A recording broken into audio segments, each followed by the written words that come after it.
Bonjour à tous, Marjorie, coach professionnel, kinésiologue. Un petit audio que je voulais vous faire au sujet de la conscience. En fait, on réalise régulièrement des choses, on fait des choses, on agit, on pense des choses. Et en fonction de notre expérience et de notre évolution à travers les temps et la vie, on se rend compte que notre conscience, elle change. Alors pas parce que celle qu'on avait à un moment donné n'était pas bonne, elle change simplement parce que nous, on a changé. Notre état d'esprit, notre état d'être et notre façon de faire les choses a changé. C'est-à-dire, elle a évolué. Parfois, on se dit « j'agis comme ça en mon âme et conscience ». C'est-à-dire, c'est votre âme et conscience au moment où vous le faites. Seulement, quand vous allez prendre des années plus tard, après on se dit si j'avais su, je l'aurais peut-être pas fait comme ça ou avec le recul. Certaines personnes me disent souvent si je pouvais revenir 20 ans en arrière, je ferais pas du tout les choses de la même manière. Et c'est là que je m'interroge et j'ouvre cette interrogation avec vous sur finalement la conscience, c'est quoi ? Est-ce que personne qui va faire un braquage à main armée dans une banque, il est en conscience à ce moment-là? Est-ce que pour lui, il n'y avait pas d'autre solution ? Et nous, comment on est face à ça, en se disant, bon ben voilà, nous, il y a des choses qu'on estime pas justes, et pourtant, d'autres personnes qui ont une vue d'ensemble sur leur situation vont trouver ça indispensable. C'est pourquoi juger, ça sert à rien, parce que souvent, quand on juge, on n'a pas conscience, et on revient sur cette histoire de conscience, de tout le paramètre et de tous les critères, en fait, qui définissent une action. Souvent, j'agis en me disant voilà ce que je suis, voilà ce que sont mes valeurs, voilà la décision que j'ai prise dans mon action, voilà pourquoi j'estime que c'est la seule solution. Donc, si vous regardez bien une action, elle va définir et ce que vous pensez et ce que vous avez analysé, étudié et ce que vous estimez que c'est la seule façon de faire pour vous en fonction de votre façon de raisonner, mais aussi de votre façon d'être, c'est-à-dire qu'il faut que la décision que vous preniez soit vraiment en harmonie avec votre conscience. On en revient toujours à ça, c'est-à-dire si la seule façon que j'ai de sauver mon fils pour une greffe de cœur, c'est d'avoir, je dis n'importe quoi, 250 000 euros, et que du coup, pour moi, je me sens prête à braquer une banque pour récupérer ces 250 000 euros. Voilà, en vrai, c'est est-ce que tout s'aligne ou tout s'aligne pas ? Ma vraie question, en fait, c'est est-ce qu'on peut vraiment avoir une vraie conscience ? Parce que du coup, on se retrouve, notre conscience, elle se retrouve souvent modifiée parce que y a une pression qui arrive extérieure, où il y a des attentes de la vie, de nous, de l'argent, des événements, des attentes de nos proches. Souvent, il y a des chantages affectifs. Si tu m'aimes, tu vas être comme ça et plus comme ça. Et des fois, on s'y perd.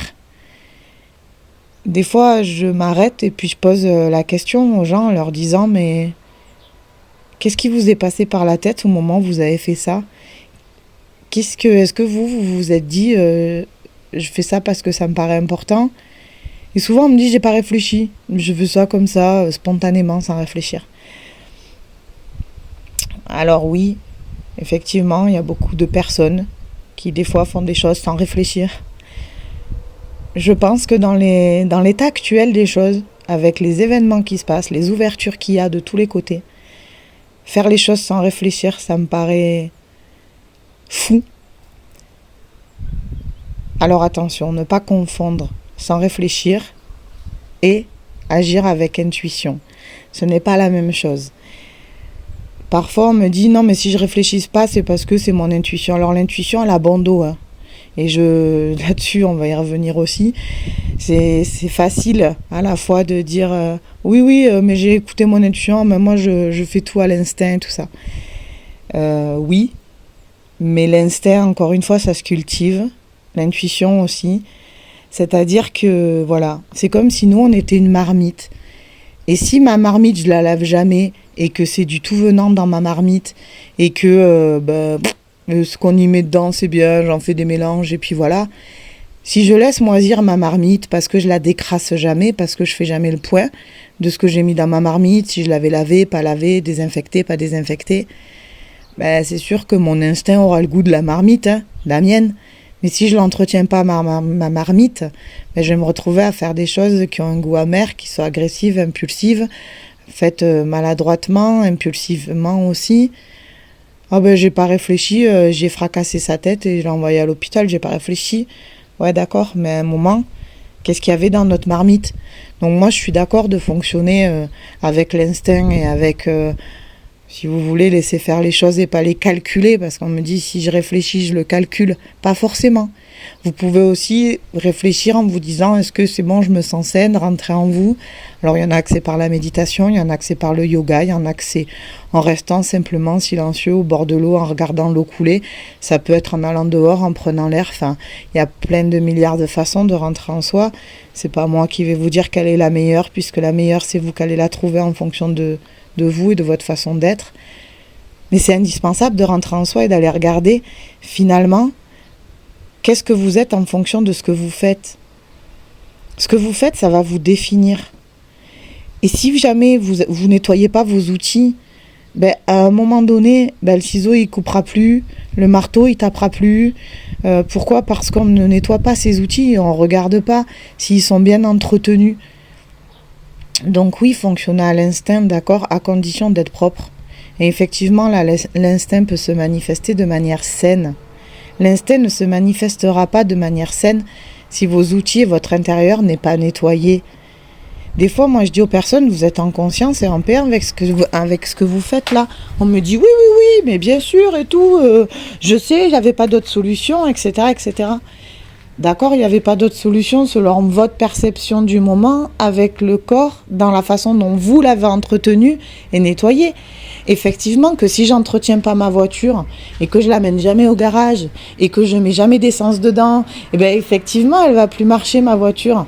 Est-ce qu'elle va plus marcher parce qu'elle ne marche plus, ou est-ce qu'elle ne va plus marcher parce qu'il n'y a plus d'essence, ou parce que le niveau d'huile n'a jamais été finalement nettoyé, vérifié, et que du coup, bah oui, c'est sûr que puis on continue, donc ça va être le moteur qui va être touché, et puis je continue, et ça va être les freins qui freineront plus, forcément, j'ai jamais changé mes plaquettes, moi je savais pas qu'il fallait le faire. Donc à un moment, votre corps, il représente aussi une machine terrestre, d'accord ? Pour essayer de vous faire comprendre, mon corps est une machine terrestre que je dois entretenir. Si demain vous mangez pas, si demain vous lavez pas, si demain vous mettez pas des habits propres, c'est sûr que vous allez sentir mauvais. Pourquoi ? Parce qu'à un moment donné, on s'entretient. Donc, comme vous entretenez l'extérieur en vous lavant, comme vous entretenez l'extérieur en vous habillant, l'intérieur aussi, ça s'entretient en fait. Et qu'est-ce que vous faites pour entretenir votre intérieur ? L'intérieur, c'est de faire le choix, des fois des bons choix, des choix qui nous correspondent, qui sont en harmonie avec ce que je suis, comment je le suis. Vous voyez, tout ça, ce sont des manières de s'entretenir à l'intérieur. Qu'est-ce que je fais pour moi ? À quel moment je prends du temps pour moi ? À quel moment j'estime que, là, je prends conscience de l'air qui respire dans mes poumons. Et est-ce que l'air qui respire dans mes poumons, c'est un air avec des fumeurs à côté ? Ou est-ce que c'est un air naturel ? Alors vous allez tous me dire, évidemment, hein, c'est un air naturel. Ouais, mais est-ce que vous le faites en conscience, j'ai envie de vous dire ? C'est-à-dire, est-ce que vous vous dites, non mais je respire, c'est normal ? Ou est-ce que vous vous dites, bon là, je vais m'oxygéner ? Parce que c'est pas la même chose en fait. Quand je vais faire à manger, est-ce que mon impatience, je la mets dans la façon dont je fais à manger ? Vite, fais ça, vite. Puis ça, puis pendant que je fais cuire, je dis n'importe quoi, mais pas dans l'eau, parce que l'eau, elle va capter votre intention. Vous allez dire, dépêche-toi de cuire, c'est pas, oh là là, il y en a marre, elles mettent toujours 3 pompes à cuire, et vas-y que je mets de l'impatience, et je mets de la mauvaise énergie dans mon eau, donc... Masaru Emoto a bien démontré qu'en fonction de l'énergie qu'on met dans l'eau quand on fait cuire du riz, ça change l'énergie du riz, bien sûr, puisque l'eau c'est une molécule qui absorbe des énergies. Donc tout ça c'est important. Quand vous prenez votre douche, est-ce que vous vous dites peut-être je me lave de toutes mes tensions de la journée, je me lave de tout ce que je ne veux plus, je me lave de tout ça. Est-ce que vous le faites ? Je veux dire quand des fois on prend le temps, en conscience de faire les choses, c'est là qu'on se dit mais en fait... Quand il y en a un qui prend son temps, qui va faire mettre le feu dans le bois, est-ce qu'il se dit je suis en train de brûler mon oxygène ? Ah mais non, en fait le fait de brûler, je vais pouvoir y planter autre chose, faire autre chose, ça sera reconnu comme ça, alors du coup je pourrai l'optimiser ailleurs. Le profit, ok, mais votre oxygène derrière, si votre corps il a plus d'oxygène pour respirer à force de brûler des forêts, des hectares et des hectares, Qu'est-ce que je vais devenir? Vous vous la posez cette question-là des fois? Vous vous dites, est-ce que je fais les choses en conscience? Est-ce que je suis présente? Est-ce que je suis bien là quand je fais quelque chose? Quand je décide quelque chose?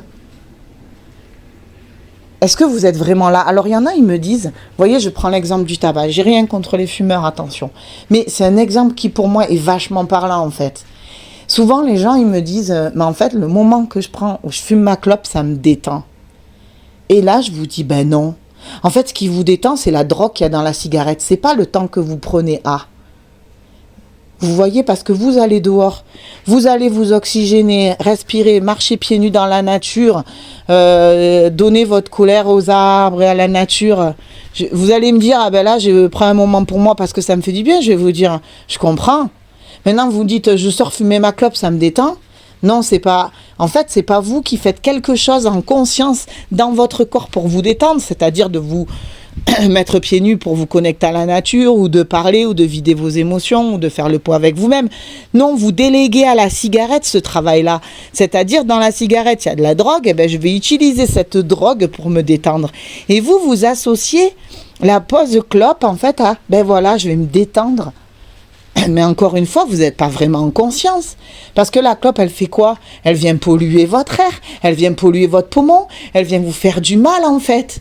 Mais parce que vous l'associez sans cesse, ah ben, le temps de ma clope, ben, c'est important, ah ben, le temps de ma clope, c'est ça. C'est parce que vous l'associez à ça, que vous intégrez dans une conscience qui devient erronée, parce que je reprends la marmite de tout à l'heure. Avec ma marmite, si derrière elle n'est pas nettoyée, ma marmite, et qu'il y a de la pollution dedans, eh bien, tout ce que je vais mettre en place en soi-disant conscience va être pollué. Donc du coup, ben, qu'est-ce que vous dites à votre corps? Ah mais en fait, le temps que je t'accorde et la pause que je t'accorde, eh ben, c'est une dose de drogue, de goudron qui va venir te faire du mal et tout. Et j'appelle ça prendre du temps pour moi. Et je l'associe à me faire du bien. Vous réalisez le truc? Donc après, forcément, le corps, il en devient dépendant parce que la seule pause que vous lui donnez, ben, c'est la pause avec du goudron, où il y a de la drogue et tout. Et la seule détente qu'on lui octroie, c'est celle-là, en fait. Mais est-ce que vous vous êtes dit dans votre tête, vous vous rendez compte du truc? Quand j'y mets de la conscience et de la réflexion là-dedans, je vous dis, vous vous rendez compte tout ce qu'il y a dans le tabac? Vous vous rendez compte que vous polluez votre air, vous polluez votre poumon, vous pouvez développer des maladies, vous savez que c'est du poison, c'est écrit dessus sur tous les paquets et tout. Vous vous rendez compte? Et vous me dites en conscience, non mais là, en fait c'est le seul temps que je prends pour moi, alors non. Ok. Mais vous pouvez aussi choisir de prendre du temps pour vous, où vous respirez l'air frais en pleine conscience, vous respirez un air pur, sans tabac, vous prenez le temps, même si vous n'arrêtez pas de fumer, c'est pas le problème, mais associez à votre corps le temps où là vous allez prendre du temps pour vous, pour respirer du bon air et pour purifier votre poumon dans la nature, pieds nus, en toute conscience, sans forcément y intégrer de la drogue, des goudrons, des machins, des bidules qui viennent qui viennent polluer votre corps et l'encrasser. Vous savez, des fois, je me dis, certaines personnes ont plus de respect pour leur voiture ou pour leur matériel auquel ils tiennent que pour eux-mêmes. Parce que notre corps, qui est une sorte de, j'ai envie de vous dire, de matériel terrestre finalement, parce que quand notre corps il va mourir, ben on va mourir. Eh ben, au lieu de lui mettre que des bons produits, voyez, votre voiture, ben vous allez régulièrement y mettre de l'huile, y mettre de l'essence, vous allez l'entretenir parce que vous avez envie qu'elle marche. Et que si votre voiture, elle marche plus, ben, vous perdez de la liberté de faire, en fait. Et avec votre propre corps, au lieu de l'entretenir, d'aller lui donner des bons aliments à manger, des trucs pas modifiés, de lui donner de la bonne oxygène, de prendre le temps pour vous, de prendre le temps de faire des pauses et tout ça, ben vous allez lui donner du tabac, vous allez lui donner des trucs, des aliments archi-modifiés, vous allez le priver de nourriture pour certains trucs parce que faut à tout prix maigrir, faut pas manger, alors je le prive, ou etc., etc. Et du coup, vous pensez qu'à un moment donné, votre corps, il va pas vous dire j'en peux plus Ben si, en fait. Votre corps, vous l'alimentez mal. Si vous mettez de l'essence à votre voiture diesel, il va y avoir un problème, non? Est-ce que le problème vient de la voiture ou le problème il vient de la conscience que vous avez mis? C'est-à-dire, vous rêvassiez, vous pensez à plein de trucs, puis au lieu d'avoir mis de l'essence, vous avez mis du diesel. Et votre voiture, elle marche plus. Est-ce que c'est la voiture qui est bonne à jeter ou est-ce que c'est votre conscience quelque part? Donc moi, je vous invite vraiment à prendre conscience de ce que vous faites et de le regarder avec neutralité.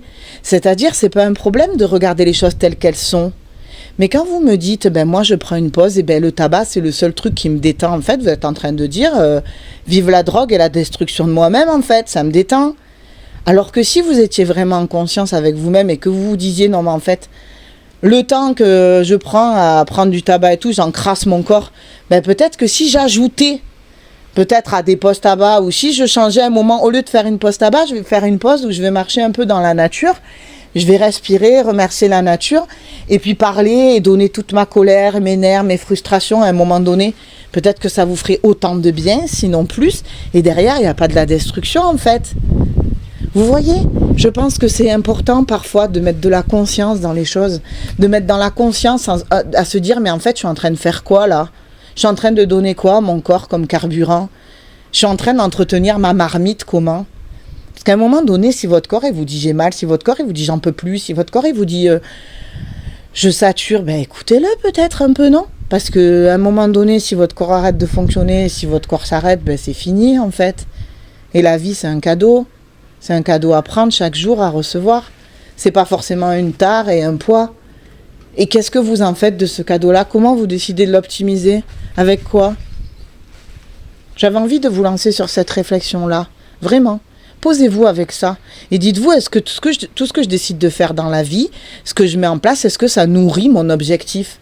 Mon objectif à moi, c'est quoi ? C'est d'être en bonne santé. Et est-ce que tout ce que je fais chaque jour qui passe, je le mets en harmonie avec cet objectif-là ? Moi, je vous pose cette question. À votre avis ? Je vous laisse raisonner sur ça, méditer sur ça. Je vous souhaite en tout cas une belle journée. Et puis, je reviendrai un peu plus tard pour un nouvel audio. Mais j'avais vraiment envie de vous partager ça aujourd'hui. Au revoir, à bientôt.